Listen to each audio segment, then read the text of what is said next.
Si miramos la historia con atención, vemos que hay un patrón, uno que se repite una y otra vez, una lógica que explica cómo las nuevas culturas no aparecen por aparecer al lado de las antiguas. Claro, lo que hacen estas culturas es transformarlas desde adentro, como si las devoraran, para crear algo completamente nuevo. Ese es el mecanismo que llamamos la subversión cultural. Y nuestro debate hoy arranca con una idea bastante fuerte que surgió del modernismo brasileño, la antropofagia, o sea, el canibalismo cultural. Y ojo con esta idea, que no es o no era rechazar la influencia de afuera, sino hacer algo un poco más inapropiado, que era consumirla, digerirla y al final metabolizarla, hasta que se convierta en algo propio o mejor dicho, algo más auténtico. Para que tengamos una imagen de este movimiento, podría ser representada por este cuadro, el Abapurú, que en lengua tupi-guaraní significa literalmente hombre que come hombre. Podemos ver que la metáfora de esto puede ser algo bueno, algo más visceral, pero básicamente es muy poderosa. Claro, lo que muestra es que para poder crear, primero tenés que consumir. Para dar a luz algo nuevo, tenés que destruir y sembrar al mismo tiempo. Así que este es nuestro punto de partida. Vamos a meternos de lleno con esta idea del consumo cultural. Pero no como una simple metáfora. No, no, no. Mejor plantearlo como un motor real, un motor activo que ha movido la historia y la creación. Exacto, la antropofagia nos dice cuál es esa idea de devorar, pero no es lo único que nos dice, sino también nos enseña el cómo y cuál es exactamente el mecanismo que permite a una cultura ser digerida por otra. Necesitamos entender esta maquinaria. Y acá es donde entra en juego la teoría del carnaval, una idea del pensador Mikhail Bakhtin. Su idea dice que el carnaval no era solo una fiesta y ya, sino que era un mecanismo social para poner el mundo patas para arriba, aunque solo fuera por un tiempo. Lo que es fascinante de esto es que Bakhtin describe dos mundos que coexisten. Por un lado, va a poner al mundo oficial, que está lleno de reglas, jerarquías, lleno de cosas serias y de dogmas. Pero durante el carnaval, de repente emerge otro mundo, uno donde todo se invierte. El bufón se convierte en rey, se celebra justo lo que está incompleto, lo que está cambiando y todo es a través de la risa y la parodia. El carnaval, además, se centra en lo que Bakhtin llama el estrato inferior del cuerpo. No hablamos de la mente claramente, no, de lo que hablamos es de la boca, el vientre, los genitales, donde nos enfocamos en los actos de comer, beber, nacer, defecar. Es un cuerpo abierto, que va más allá de sus propios límites, el cual nunca está terminado, no está acabado. Y esta idea, la del cuerpo grotesco, ilustra a la perfección el método del carnaval, que era agregar conceptos elevados y bajarlos a un plano más terrenal o material, para poder transformarlos. Entonces de ahí es donde está la clave de todo. En esa lógica del carnaval, donde la palabra degradar no tiene un sentido negativo, sino al revés, es un acto fundamental de regeneración. Es como llevar algo elevado a la tierra para que pueda ser sembrado de nuevo y renacer con más fuerza. Es un ciclo constante de muerte y renovación. Bueno, volvamos a Brasil, porque los modistas brasileños aplicaron esta lógica del carnaval de forma muy concreta para definir su propia identidad, sobre todo frente a la imposición de la cultura europea, la cual era la dominante.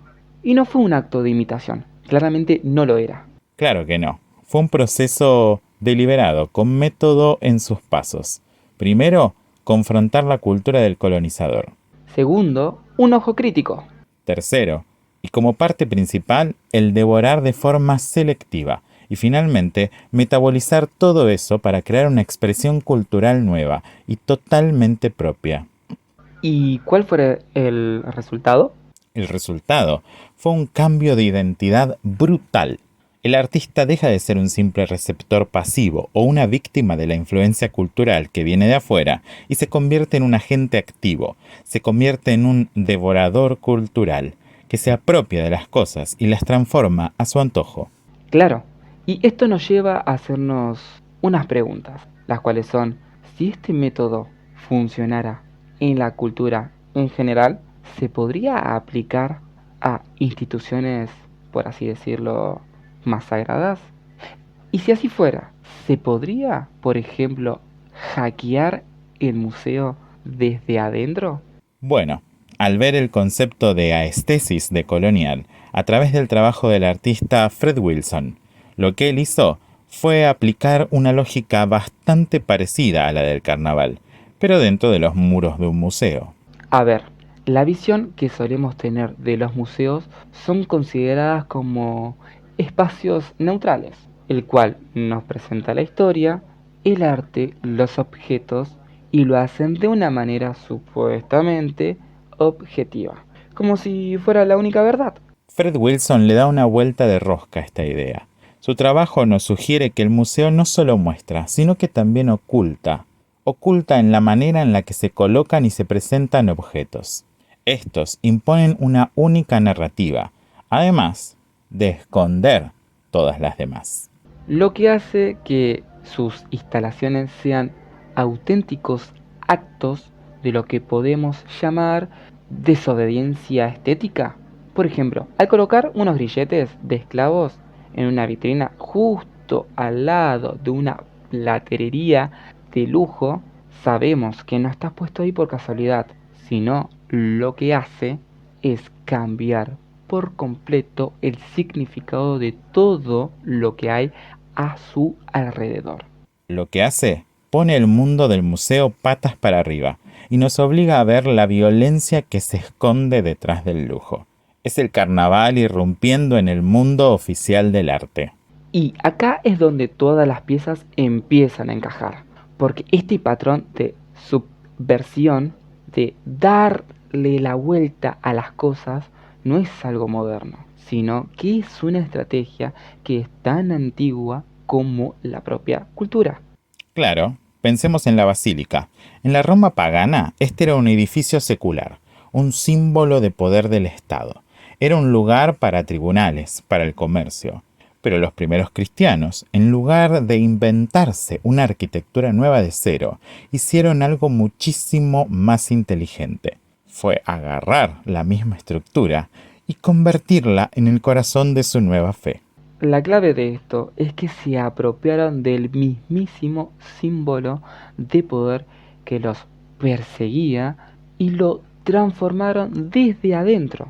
No construyeron al lado, no, sino que construyeron encima.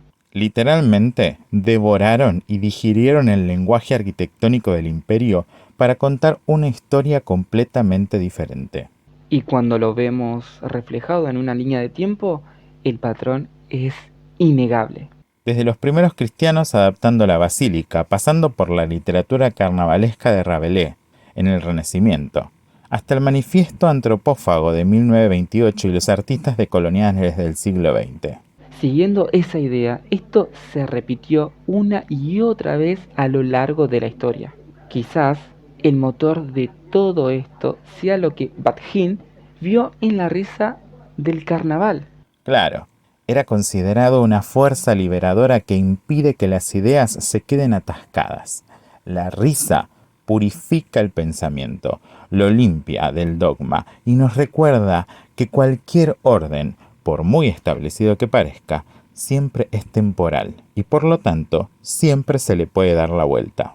Esto nos deja con unas últimas preguntas. Si este patrón es tan antiguo y tan persistente, ¿dónde está ocurriendo ahora mismo?